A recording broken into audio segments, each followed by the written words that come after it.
آپ دیکھ رہے ہیں 9 ٹی وی انٹرنیشنل۔ ناظرین، آج بڑا ایک اہم پروگرام ہے، بڑی ہی پیاری شخصیت آج جرمنی سے ہمارے ساتھ ہے، محمد اسلام الدین صاحب۔ اچھا، آج جو موضوع ہے وہ یہ ہے کہ لوگ جرمنی میں آئے، ہمارے جو پاکستانی بھی اور دوسرے بھی ہیں، تو یہاں آ کے محنت کی۔ اب وہ 60 سال کے قریب ان کی عمر ہے یا 60 سال سے اوپر ہے، تو اس پہ میں نے سوچا ایک اسپیشل پروگرام کیا جائے۔ تو اسی سلسلے میں محمد اسلام الدین صاحب سے رابطہ کیا گیا، تو میں ان کا بھی شکریہ ادا کرتا ہوں کہ انہوں نے آج اپنا قیمتی ٹائم میں سے ٹائم نکالا، کافی مصروف ہوتے ہیں یہ بھی۔ تو چلتے ہیں جرمنی۔ السلام علیکم سر۔ جی وعلیکم السلام ورحمۃ اللہ وبرکاتہ۔ سر بہت شکریہ، آپ نے ٹائم دیا آج 9 ٹی وی انٹرنیشنل کو۔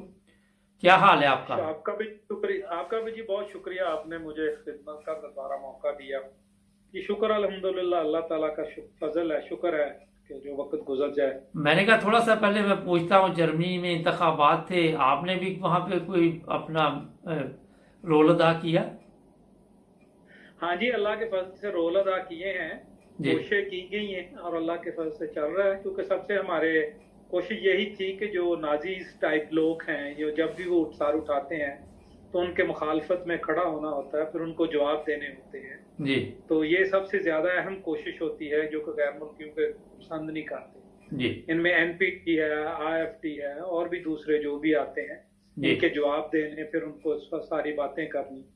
تو جی اس دفعہ بلکہ فراو میرکل جو ہماری وزیر اعظم سابقہ تھی میرکل، اس کے متعلق بھی لوگوں نے کہا کہ یہ غیر ملکیوں کو لے کے آ گئی ہے۔ پھر میں نے ان کو بتایا کہ یہ بوڑھوں کے چکر میں ہی، کہ ہم تو بوڑھے ہو رہے ہیں، ہماری جتنے بھی جرمن تھے وہ بوڑھے ہو رہے ہیں، تو ان کو نوجوان چاہیے تھے، تو اس لیے وہ آپ کا بھلا کر رہے ہیں۔ برائے مہربانی اس طرف سوچنا بند کریں اور اپنی اصلاح کریں۔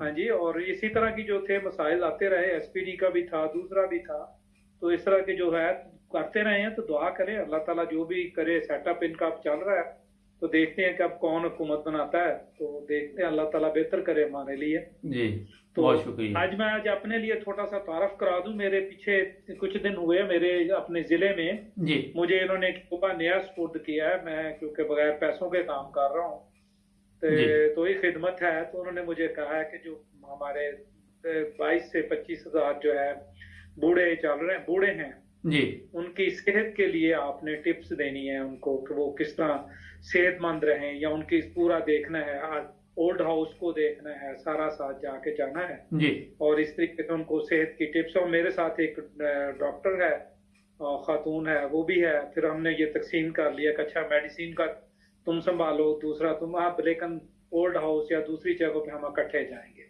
زبردست، بہت تو اس خوب۔ طرح ہم نے ہاں جی، تو یہ خدمت کا موقع مل رہا ہے، تو اسی لیے یہ پروگرام آپ کا پچھلے دنوں میں چلا تھا، جی خواتین کا بھی اور بھی کئی مسائل کا، اولاد کا بھی، جی تو اسی لیے حوالے سے آپ نے بات کی تھی۔ تو انشاءاللہ جو ہے نا آج ہم بات کریں گے بالکل۔ جو ہمارے اولڈ لوگوں، پرانے لوگوں کے جو بوڑھے لوگ ہیں 60 سال سے اوپر، ان کا یہاں پہ جو مین ہے مسئلہ وہ یہ ہے کہ جب یہ ہم بوڑھے ہو جاتے ہیں نا یہاں سے، جی تو بڑھاپا ہو جاتا ہے، تو ان کی اولادیں یہ کہہ دیتی ہیں کہ ماں باپ نے ہمیں پیدا کیا تھا تو انہوں نے اپنا فرض پورا کیا ہے، ٹھیک، اور وہ ماں باپ کو نہیں پوچھتے۔ جی اور پھر اکثر یہ ہوتا ہے کہ جو اکیلے رہ جاتے ہیں، پھر وہ خود جو سامان وغیرہ لا سکتے ہیں لاتے ہیں، لیکن ان میں اسکیمیں وغیرہ ہوتی ہیں، فلیگے وغیرہ یا جو بھی ہے تھوڑی بہت ہی ان کو وہاں سے مدد لیتی ہے، لیکن وہ فیملی کا حصہ نہیں پھر رہتے۔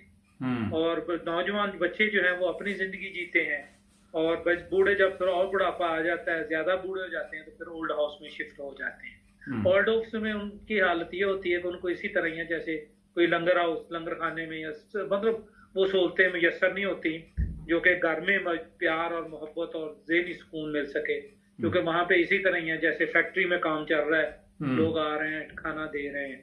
تو اس میں مقصد یہ کہ پاکستانی بھی اس سے متاثر ہوئے ہیں، کچھ احمدی بھی اس میں شامل ہیں، وہ بھی اولڈ ہاؤس میں رہ رہے ہیں۔ ہاں جی، تو اس طرح جو ہے نا وہ چل رہا ہے۔ اچھا، ایک سوال ہے کہ جیسے آپ نے بتایا کہ عمر زیادہ جب لوگوں کی ہو جاتی تو ان کو میرے خیال میں تو زیادہ کوئی کمپنی چاہیے، کوئی فیملی چاہیے جہاں انہیں کچھ پیار محبت کی باتیں کی جائیں، کچھ وہ اپنی اولاد کو دیکھیں۔ تو لوگ ایسی بھی ملے ہیں جو بڑے اداس رہتے ہیں اس معاملے میں؟ ہاں جی، میں نا شروع میں کافی سال پرانی بات ہے، تو میں ایک شہر میں اولڈ ہاؤس میں گیا جی پھول لے کر، صرف پھول تقسیم کر رہا تھا ان کو، تو وہ رونے لگ پڑے اچھا اور وہ خوب روئے، تقریباً اکثر بوڑھے لوگ رونے لگ پڑے، اخباری نمائندہ میرے ساتھ تھے، جی میں ان سے بھی پوچھ رہا تھا کہ یہ کیوں رو رہے ہیں، جی انہوں نے مجھے پوچھ کر بتایا، یہ آج سے تقریباً 30 سال سے زائد پہلے کی پرانی بات ہے، جی اس وقت میں نوجوان تھا، ٹھیک تو اس وقت جب انہوں نے بتایا کہ ہمارے بچے جن کو ہم نے پالا بڑا کیا وہ ہمارے پاس کبھی نہیں آئے، یہ ایک دوسرے ملک سے آ کر ہمارا حال پوچھنے کے لیے اور ہمیں ایک پھول دینے کے لیے آتا ہے، ہم اس لیے خوشی سے رو رہے ہیں کہ اب رو اس لیے بھی رہے کہ ہمارے بچے کے طرح، تو وہ اخبار والوں نے اسی طرح اس کو شائع کیا، پرنٹ کیا اور میری پھر تصویر فرنٹ پیج پہ لگائی، وہ تصویر ہمارے اوسلنڈر بیوڈے نے کئی سال تک وہ لگی رہی ویزا اچھا سینٹر میں، اس نے کمرے میں لگائی رکھی، لوگ جاتے تھے وہ کہتے ہیں ہمیں ایسے غیر ملکی چاہیے، باقی سارا جانا وہ نہیں ہمیں چاہیے جو ہمارے ساتھ مل کے رہیں، تو اس سلسلہ میں یہ بھی تھا، اور اس سلسلہ میں جو آپ نے سوال کیا ہے کہ ایک حضور حضرت خلیفۃ المسیح رابعہ نے خطبہ جمعہ دیا تھا 16/1/2004 کو، جی جس میں والدین کے متعلق ایک بہت ہی اہم موضوع پہ توجہ دلائی گئی تھی، جس میں حضرت صلی اللہ علیہ وسلم نے یا اسلام نے جو چیزیں اسلام نے بتائی ہیں، جس میں حضرت صلی اللہ علیہ وسلم کے وعدہ احکامات ہیں کہ جو مجھے ڈھونڈنا چاہتے ہیں تو وہ بڑوں میں یا بزرگوں میں ڈھونڈیں، جو بڑوں کی خدمت نہیں کرتے یا ان کا دیکھتے تو وہ مجھ میں سے نہیں ہے، تو اس طرح کے بہت سارے ارشادات جو ہیں وہ اس خطبے میں بھی ہیں اور بھی حدیثوں میں آتے ہیں، لیکن یہ جو ہے ان کے جو مسائل جہاں پہ ہیں جو میں بتا رہا ہوں کہ جس میں اس وقت نظام چل رہا ہے، سب سے زیادہ ہمیں ان کو چاہیے ہوتا ہے یہ بچے آئے، میڈیکل کنڈر جس کو کہتے ہیں، دوتے پوتے بچے جو ہیں وہ بھی آئیں، آ کے گلے ملیں، اپنے بچے بھی آئیں گلے ملیں، تو یہ بہت خوش ہوتے ہیں جی اچھا تو اسی طرح کے ہاں جی میں ایک سوری معذرت چاہتا ہوں، 30 سال پہلے کا آپ نے واقعہ بیان کیا ہے جب جی نہ موبائل فون تھا نہ یہ سوشل میڈیا تھی، مگر آج تو پھر یہ لوگ بالکل ہی دور ہو گئے میرے خیال میں۔ ہاں جی، اب زیادہ دوری ہو گئی ہے، اس وقت تو میں ان کے اندر نہیں تھا، اب تو میں کیونکہ کام ڈائریکٹ کر رہا ہوں تو اب دوری زیادہ بڑھ چکی ہے، اب تو پیدا بہت ہی بچے جو ہیں ان کے پاس ٹیلی فون ہے، ان کے پاس اتنا نہیں، پاکستان میں حالت دیکھ لیں، ان سے پوچھا جا رہا ہے کہ 14 اگست کیا ہے، کہتے ہیں جی پتہ نہیں کہاں ہے، اسلام آباد کہاں پہ واقع ہے، وہ کہتے ہیں ہمیں نہیں پتا، ہاں جی عید کی کتنی رکھتے ہیں، وہ کہتے ہیں ہمیں نہیں پتا، تو وہاں کے بھی حالات اتنے بدل گئے ہیں، یہاں پہ مسجدیں بڑی بڑی سپیکر لگے ہوئے ہیں 24 گھنٹے بول رہے ہیں، تو پھر تو یورپ اور ادھر کے لوگ تو پھر اللہ ہی حافظ ہے نا، آپ کو پتہ یہاں پہ نہ مساجد میں بتایا جاتا نہ ادھر بتایا جاتا ہے، اور تربیت نام کی کوئی چیز ان کے اسکولوں میں بھی اتنی نہیں بوڑھوں کے متعلق بتائی جاتی کہ یہ ہے، لیکن پھر بھی ریسپیکٹ کرتے ہیں۔ اچھا سر یہ بتائیے کہ جیسے جیسے سوشل میڈیا نے ترقی کی ہے تو میرا تو خیال تھا کہ لوگوں کو دین کا زیادہ پتہ چلنا چاہیے تھا، جس طرح آپ نے پاکستان کی بات کی، تو یہ کیا وجہ ہوئی کہ دین سے دوری زیادہ بڑھتی گئی؟ سوشل میڈیا پہ وہ چیزوں پہ تو یہ توجہ دیتے ہیں جو برائی کی طرف لے کے جاتے ہیں، لیکن اچھائی کی طرف جو چیزیں، جس طرح اگر ایم ٹی آئی دیکھ لیں، ہمارا ایک چینل جو ایم ڈی او کا ہے، اگر وہی لوگ دیکھتے رہے تو آپ کے خیال میں کتنے فیصد لوگوں کی تربیت ہو سکتی پاکستان میں؟ جزاک اللہ، پاکستان میں تو انہوں نے بین لگائے ہوئے ہیں، انہوں نے تو اپنا اسلام رکھا ہوا ہے، پاکستان کا تو نہ ہی ذکر کریں ہم بہتر ہے، اللہ تعالیٰ ان کو ہدایت دے، باقی جو دوسری دنیا ہے اس میں یہ حالات ہیں کہ میرے علم کے مطابق حضرت خلیفۃ المسیح رابع نے کچھ دن پہلے لجنہ میں اسی موضوع پہ میڈیا کے متعلق ہدایات دی ہیں لجنہ کو جی، اور میڈیا کے متعلق واضح خطاب کیا ہے جی، میری دوستوں سے درخواست ہوگی کہ وہ بھی سنیں، اس میں میڈیا کے متعلق باقی جو جرنل حالات جا رہے ہیں وہ اچھے نہیں ہیں، یہ میڈیا ایک نشہ ہے، جیسے سگریٹ کا نشہ ہو گیا، جیسے دوسری چیزیں ہو گئی، اسی طرح ہینڈی کا نشہ ہے، انٹرنیٹ کا ہے، کارٹون دیکھنے کا نشہ ہے، رابطے کرنے کا نشہ، ایس ایم ایس لکھنے کا، میل لکھنے کا نشہ، یہ سارے ایک نشے کی صورت میں ہمیں ملے ہوئے ہیں، اور ہم سب اس کے اوپر مطلب اس کے اوپر ڈیپینڈ کرتے ہیں اب انٹرنیٹ اور دوسری چیزوں پہ آہستہ آہستہ یہ محسوس کر رہے ہیں آپ بھی کہ اس کے بغیر ہم گزارا نہیں ہوتا، اب رہ نہیں سکتے، اب یہ لوگ آپ بچے آئندہ کے جو ہوں گے وہ یہ کہیں گے۔ اچھا آپ جب اولڈ ہوم میں جاتے ہیں آلٹے ہائم میں تو آج کل وہاں پہ جو لوگ ہیں ان میں آپ نے بتایا کہ غیر ملکی بھی ہیں، جرمن بھی ہیں، ہر قسم کے لوگ آپ کو وہاں ملتے ہیں، تو ان کے کیا مسائل ہیں؟ تھوڑا سا یہ بھی بتائیں کہ وہاں پہ وہ کس چیز کی خواہش کرتے ہیں اور کیا زندگی ان کی کس طرح چل رہی ہے وہاں پہ؟ ایک کبھی آپ نے جیل کا سنا ہے؟ ہاں جی. تو یہ جیل جیسا ہی اس کو میں بنانے کی بتاؤں گا کہ وہاں پہ بس بوڑھے ہیں چاند اور ان کو ٹائم پہ کھانا مل جاتا ہے، بس انتظار کر رہے ہیں کہ کب اللہ کی طرف سے بلاوا آئے اور کب ہم آگے کی طرف جائیں. ڈاکٹر آتا ہے روٹین پہ چیک کر جاتا ہے، کسی کو بیماری ہو کسی کو جانا ہو تو چلا جاتا ہے، زیادہ بیمار ہوا اسپتال بھیج دیا، ورنہ وہاں پہ وہ بیٹھے ہوئے انتظار کر رہے ہیں کہ کب وہ آئے، کب بلاوا آئے اور کب ہم آگے کی طرف جائیں. اچھا سر، یہ بتائیے کہ یہ جو لوگ وہاں پہ اولڈ ہوم پہنچتے ہیں یہ خود بھی کہیں چلے جاتے ہیں کہ اس قابل نہیں ہوتے کہ گھروں میں وہ اپنا کام نہیں کر سکتے اور اپنے مسائل حل نہیں کر سکتے؟ ہاں جی، اس سلسلہ میں وہ لوکل سطح پہ انہوں نے کچھ دفاتر، اتنا شکر ہے کہ یہاں پہ دفاتر موجود ہیں. جماعت احمدیہ کا تو ابھی تک کوئی اولڈ ہوم نہیں ہے، اس کا وہ خطبہ سنیں گے تو انہوں نے اس میں وضاحت کی ہوئی ہے. لیکن میں اپنا جو بتانا چاہتا ہوں جو جرمنوں کا، کہ جرمنوں کے اندر جو اولڈ ہاؤس ہے انہوں نے باقاعدہ ٹیلی فون نمبر یا سیلز یا ڈاکٹرز ہیں، جو فیملی ڈاکٹر ہوتا ہے وہ بھی بھجوا دیتا ہے، یا پھر دوسرے نمبرز بھی ہیں جن کے ذریعے وہ ان کو بھجوا دیتے ہیں، اولڈ ہاؤس میں جمع کر لیتے ہیں. اچھا سر، یہ جب وہاں پہ یہ لوگ جاتے ہیں پہلے شروع میں ان کو کوئی زیادہ مسائل بھی ہوتے ہیں کیونکہ ایک گھر کا ماحول ہوتا ہے، پھر ایک دم وہ اولڈ ہوم میں ایک علیحدہ ہی دنیا، علیحدہ ہی دوست، علیحدہ ہی لوگ، تو کوئی جاتے ہیں ان کو پریشانیاں بھی ہوتی ہیں؟ جی بالکل ہوتی ہیں، سارے کا سارا نظام بدل جاتا ہے. لوگ یہ سمجھتے ہیں کہ وہ سارے وہاں پہ بوڑھے اکٹھے ہیں، بالکل بوڑھے ضرور اکٹھے ہیں، لیکن ہر کوئی بوڑھا جو اپنے مسائل میں ہوتا ہے. پھر ہر ایک کے ذہنی وہاں پہ مقصد یہ کہنے کا کہ وہ دوسری اس دنیا سے وہ تقریباً کٹ جاتے ہیں اور وہ مشکل میں ہوتے ہیں. بعض لوگ جو ہیں بوڑھے ان کو کچھ دیر کے لیے لایا جاتا ہے، اچھا، کہ بازار کی سیر کر رہے ہیں یا کسی جگہ پہ سیر کرنے کے لیے. جن کے وارثان آتے ہیں، بچے آتے ہیں، مثلا میرا ایک جرمن دوست ہے جی، وہ ہر بدھ کے روز یا منگل کے دن اس نے فکس کیا ہوا ہے کہ کچھ بھی کہو میں نے اپنی والدہ کے لیے ٹائم دینا ہے جی. وہ جاتا ہے ہفتے میں ایک دن اپنی ماں کو لیتا ہے، گاڑی میں لیتا ہے اور لے کے پھر اپنے دریا کے کنارے اس کے ساتھ سیر کرتا ہے. اچھا، وہ کہتا ہے ہفتے میں ایک دن میں نے یہ رکھا ہوا ماں کے لیے آدھا دن. اچھا، اور باقی بچے جو ہیں انہوں نے کچھ باقی دن رکھے ہوئے. ٹھیک. اسی طرح اس کے بچے ہیں تو انہوں نے بھی کچھ دن رکھے ہیں، تو وہ اس طرح وہ رابطے میں رہتے ہیں. تو وہ کہتے ہیں ہماری ماں اس طرح زیادہ دن جیے گی کہ اس کو حوصلہ رہے گا کہ پیار ہے، اچھا بچے ہیں. تو ورنہ جو پھر بندے مایوسی آتی، مایوسی جو ہے پھر آپ کو پتا ڈپریشن کی طرف لے کے جاتی ہے، اور ڈپریشن میں بندہ پھر جلدی خدا کی طرف جاتا ہے، پھر فوت ہو جاتا ہے جلدی. اچھا، ایک سوال ہے کہ ان کے جو اخراجات اولڈ ہوم کے ہوتے ہیں یہ ان کی پینشن سے کاٹے جاتے ہیں؟ شاید آپ کے علم میں ہو، میں نے کہا. نہیں جی، میں پورا بتاتا ہوں جی.